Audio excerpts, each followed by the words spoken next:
So I've wanted to replace my hood for, well, since I've had the car. The stock hood, it's fine, but there's nothing like a Shelby GT 350 hood. It's just, it just brings a whole different look and dynamic to the feel of the car. So I finally got my hood. I got the hood from Meyer Racing.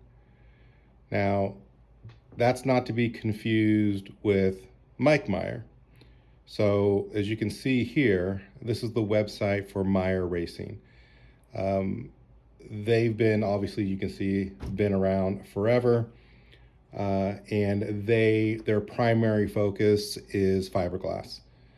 So whereas Mike Meyer, as you can see here, their focus is on suspension. So they are related, they are brothers as far as I understand it. And they just have two different businesses in the racing world.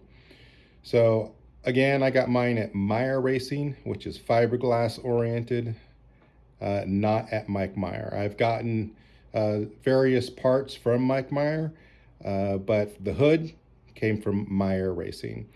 It took a couple months to get the hood, maybe a little longer, I can't even remember at this point. But they make all of their own molds and do all of their own fiberglass. So I ended up going with Meyer Racing. If you just research other hoods, like you can get at Summit, CJ Pony Parts. I mean, there's a lot of different suppliers out there. Those suppliers, as far as I understand it, they all kind of use the same mold, and you get what you get. So, and you never know ultimately what you're going to get until it arrives, right? But that's why ultimately I went with Meyer Racing. That's all they do. It's what their focus is, and they make their own molds, right? So everything's in-house. It's not made someplace else and who knows what country and shipped to a warehouse and then shipped to me via Summit or something like that. So I went with them, got the hood. It came in a nicely wrapped box. As you can see here, I got it out. It was wrapped really well, so I had no complaints there. There was no issues. The box was in good shape. The outside, there was no damage or anything like that. And then I've got it out of the box, just standing up. You can see it's just in raw form, right? So I'm not going to prep this. I'm not going to do anything to it until the weather changes. And then even then, there's no rush for me to do it. So it is what it is. And when I get to it, I get to it.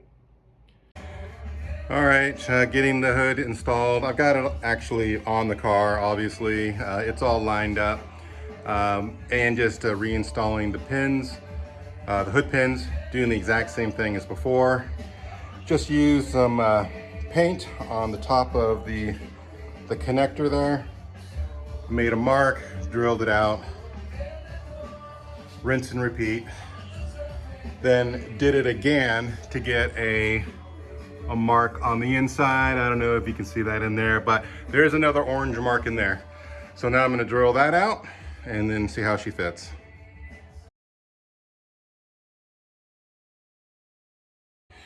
And by the way, I'm using a wood bit to go through the fiberglass. It's perfect.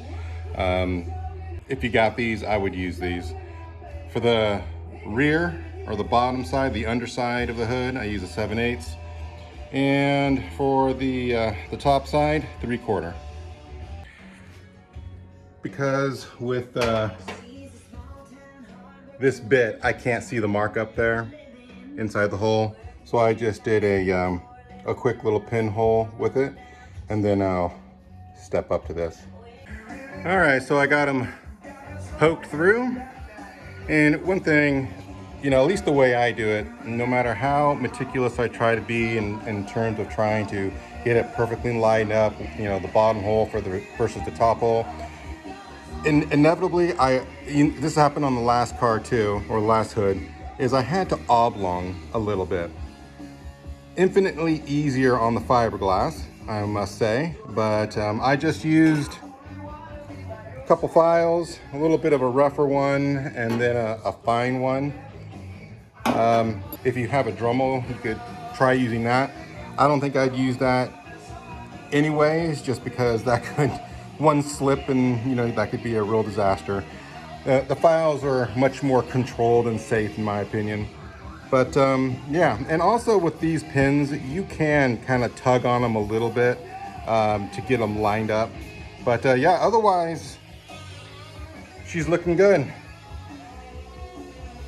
Now I just got to tighten the pins down, and then I'll get the decorative little plates in place, and then I'll finalize the height and lock it in.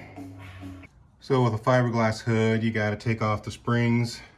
Too much tension. Real easy, just put them in a vise, pop them off. Obviously now I'm just using a stick to prop the hood, but I am going to either find a prop up bar or come up with something on my own. This hood comes with all the hardware installed in it for the bolts, obviously for the hinges, but for the, if you're running a front latch, you can throw that in there as well. All right, there we have it. When installed, Shelby GT 350 hood and new hood pins. I actually replaced the hood pins I had, and I went back to the more original style looking. The other ones look good on the other hood, but they just, I don't know, it just didn't look quite right with the scoop. So I just went back to a more of an original look on that. One thing I'll just note, when installing these plates, you're gonna not want to use a power drill. I did everything by hand with a screwdriver. It's fiberglass. You don't want to have the force of the drill strip out that fiberglass. So I just took my time and I just seated them down across pattern, just typical, and just went slowly just to make sure I didn't strip anything, and it all just bound up perfectly. So I think it came out great. It's all squared up. I'm gonna leave it black. I'm actually kind of liking the way it looks, and if I paint the bumper black, again, just all temporary crap until I decide to, whatever I'm gonna do for a final paint job.